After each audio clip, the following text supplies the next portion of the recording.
Hi అండి, welcome back to our channel. ఈరోజు నేను మష్రూమ్ కర్రీ చేశానండి. దీనికోసం మష్రూమ్ తీసుకొని ఒక ప్యాకెట్ మష్రూమ్ తీసుకున్నాను.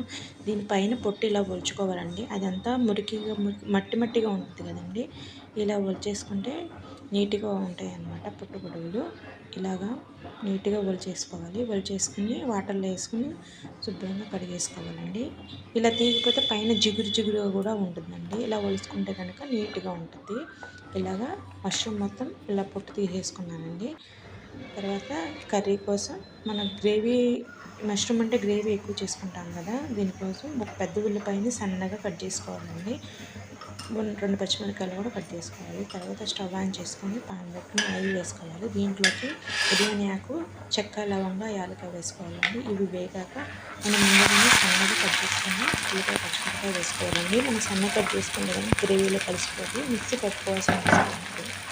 ఇలాగే సన్నగా కట్ చేసుకొని ఆయిల్లో వేసుకొని ఫ్రై చేయాలి. దీంట్లోకి పసుపు, ఉప్పు వేసుకోవాలండి. మనం ఉప్పు వేయటం వల్ల ఆనియన్ అనేది త్వరగా మగ్గుతుంది. ఇది కొంచెం గోల్డెన్ బ్రౌన్లోకి రావాలన్నమాట. అప్పుడు మనకి టేస్ట్ బాగా వస్తుంది, గ్రేవీ కూడా బాగుంటుంది అన్నమాట.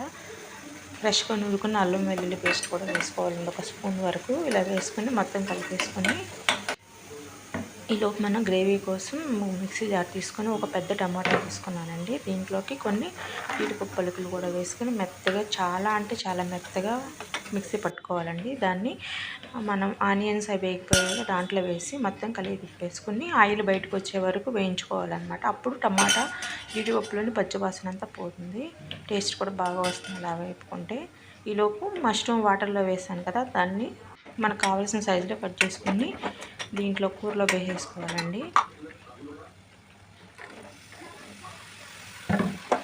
ఇలా కూరలో వేసుకొని మొత్తం ఒకసారి కలిపేసుకోవాలి. తిప్పేసుకుంటే దీంట్లోంచి వాటర్ బయటకు వస్తుంది అనమాట. మష్రూమ్లో చాలా వాటర్ ఉంటుంది. వాటర్ అంతా బయటకు వచ్చేసిన తర్వాత ఆయిల్ బయటకు తేలుతుంది. అప్పుడు వాటర్ మనకి గ్రేవీకి సరిపడా వాటర్ వేసుకోవాలి. నేను మిక్సీ జార్లో తొలుపుకొని వాటర్ వేసుకున్నాను. తర్వాత ఇంకా ఎంత వాటర్ పడుతుందో అంత చూసుకుని వేసుకోవాలి. నేను ఇంకొంచెం వాటర్ వేసుకున్నాను. ఇది గ్రేవీ కర్రీ కాబట్టి కొంచెం వాటర్ వేసుకుని కూర దగ్గరకు వచ్చేసాక కొత్తిమీర వేసుకొని స్టవ్ ఆఫ్ చేసుకోవడం. మనకు కావాల్సినంత చిక్కదనాన్ని బట్టి స్టవ్ ఆఫ్ చేసుకోవాలి. ఇది నేను ఫ్రైడ్ రైస్లో చేసుకున్నాను కాబట్టి కొంచెం లూజుగానే ఉంచుకున్నాను. చల్లారేసరికి గట్టిగా అయిపోతుంది. పొయ్యిదే గట్టిగా ఉంటే కూర ఇంకా దగ్గరకు వచ్చేసి ఫ్రైలాగా అనిపిస్తుంది. ఇలా ఉన్నప్పుడు కట్టేసుకోవాలి.